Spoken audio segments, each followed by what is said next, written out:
clase obrera en Inglaterra por el autor, el historiador británico Edward Palmer Thompson. Este video corresponde a la formación obrera y socialismo en la cátedra Gabriel López de la materia de Historia Contemporánea de Joaquín B. González. Para dar inicio, hablaremos un poco de la biografía de Thompson, justamente, que podemos rescatar que él nace en 1924, fallece en 1993.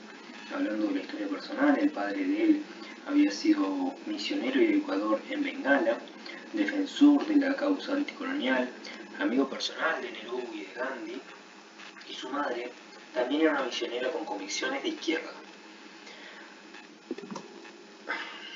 Thompson, en su formación, ¿sí?, va a proponer, va a ser un historiador de los más importantes del siglo XX, va a estar evocado en la historia social, va a centrarse sobre todo en lo que serían los estudios haciendo hincapié en la cultura y las experiencias, ¿sí?, siendo uno de los primeros de las historias desde abajo, que esto luego más tarde va a inspirar a los historiadores indios a realizar lo que serían los estudios subalternos, ¿sí? Entre ellos podría estar Guha, como era un historiador indio que habla sobre los grupos subalternos.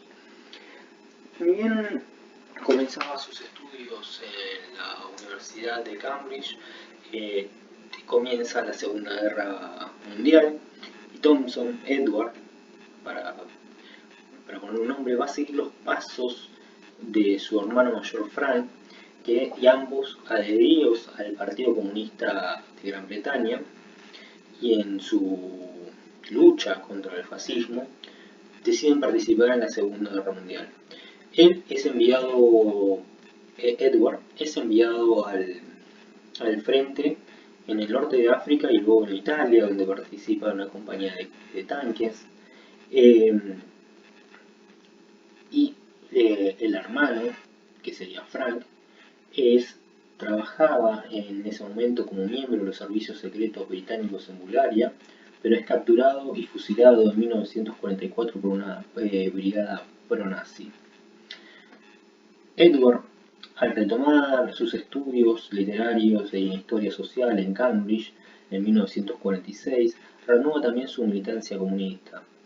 En ese mismo año formó parte del grupo de historiadores del Partido Comunista o el grupo de Cambridge, con nada más ni nada menos con Christopher Hill, Hobsbawm, Ronnie Hayton y entre otros, ¿sí? Como para nombrar algunos de los más destacados, que para nada un grupo bastante que marcó un hito, ¿no?, en la historia social, en esta historia que se viene a contraponer contra la historia de los acontecimientos.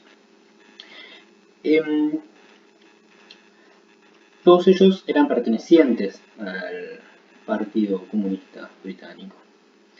A los 40 años de edad, Thompson accede a un nivel de un estudio universitario, ¿sí? Se convierte en la profesor de la Universidad de Warwick, que luego de ello, ya en años más centrados, va a retirarse de la misma, porque va a denunciar que la universidad se va a empezar a tener fines lucrativos, ¿sí?, con la privatización de la universidad, y esto va a marcar un distanciamiento en Thompson.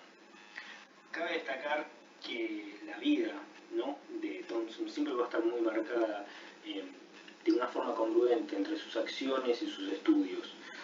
Es por eso que esta introducción, antes de empezar su obra, tiene un cierto carácter muy importante. ¿Por qué? Porque va a marcar desde dónde escribe esta obra, que es en 1963, que es los orígenes de la formación de la clase obrera en Inglaterra.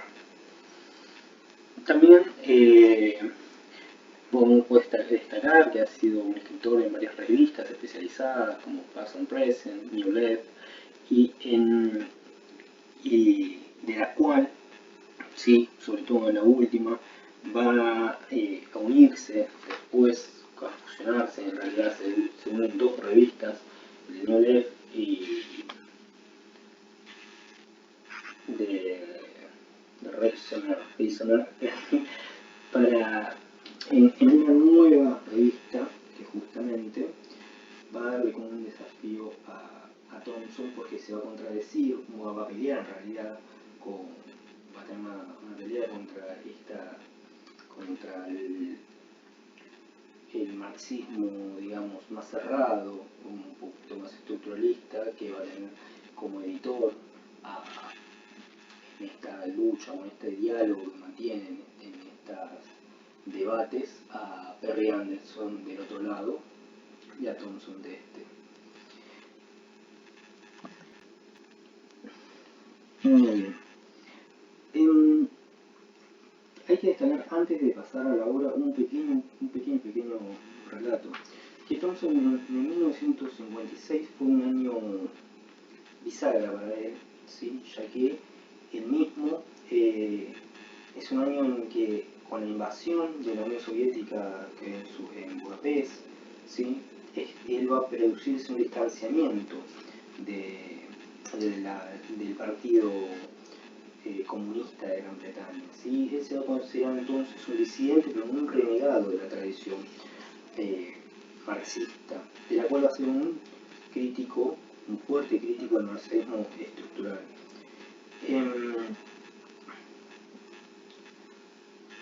Bueno, vamos a hablar un poco entonces de la obra en sí, de la formación de la clase obrera, como acá está mencionado, ¿sí? Es un contexto de plena Guerra Fría.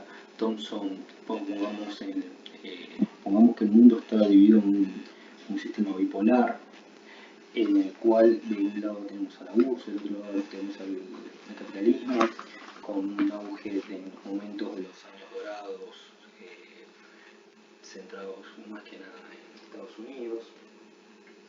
Y ante esta situación, en este contexto, Thomson se atreve a desafiar a la academia, ¿no? a ese grupo intelectual, y a distanciarse de ellos.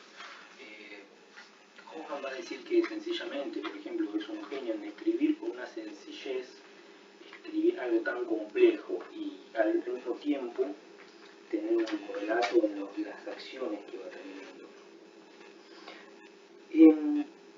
Él va a ser un activista en los 80, ya más llegado a edades más centradas, un activista por la paz mundial, también por el desarme nuclear, en la carrera armamentista, en este contexto de Guerra Fría, estamos en plena carrera armamentista, y va a tratar, ¿sí?, de crear un socialismo con rostro, un socialismo más humano, él lo va a llamar. ¿Sí? Este socialismo, ¿cómo lo va a construir? Y bueno, él lo va a construir a través con las ideas de debates abiertos, las relaciones no jerárquicas y las acciones unitarias que debían ser de un cuerpo, de este cuerpo en realidad, humanista y socialista. ¿Sí?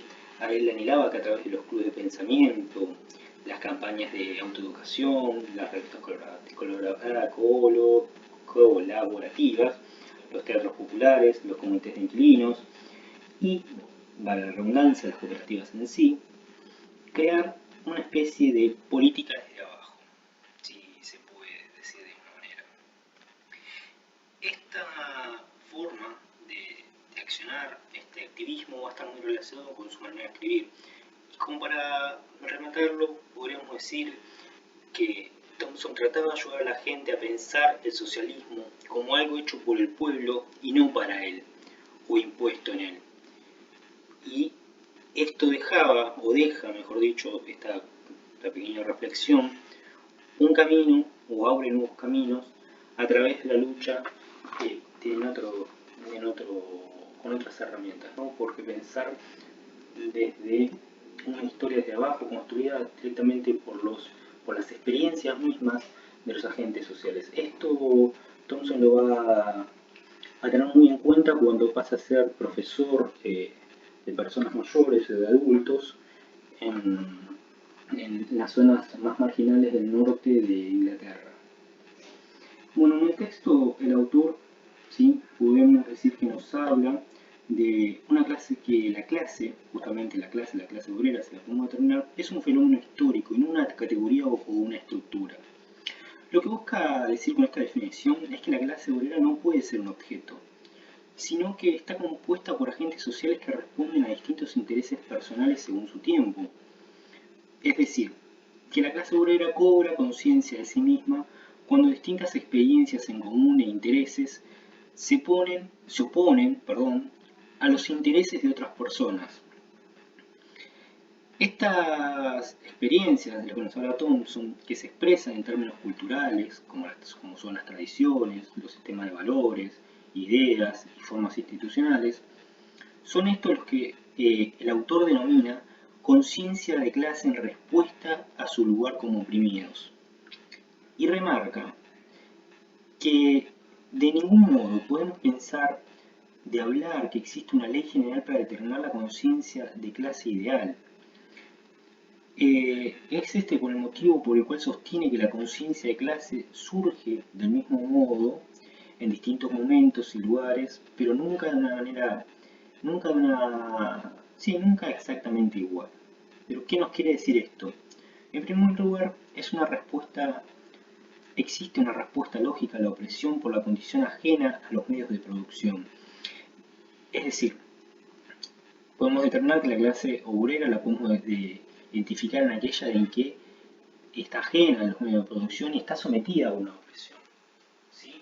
Pero, ¿qué es lo que determina esto? ¿Por qué no puede haber un ideal de esta clase obrera? ¿Por qué? Porque las mismas experiencias, la misma cultura que determinan los medios de accionar de estas personas va a ser distintas en cualquier lugar en el que surja. Es decir, si bien te dan cuenta las clases que están oprimidas en su lucha, pero no van a tomar el mismo accionar de ninguna manera en todos los lugares. Y también Thompson en el texto nos da un guiño, ¿sí?, de una postura que frente a los intereses de los partidos intelectuales que determinan un rol para la clase, que es una función que debe cumplir la clase obrera como tal dentro de una estructura social establecida. Thompson lo va a remarcar como si fuera una cuenta matemática, como si la clase obrera fuera directamente una suma o una resta entre oprimido y opresor.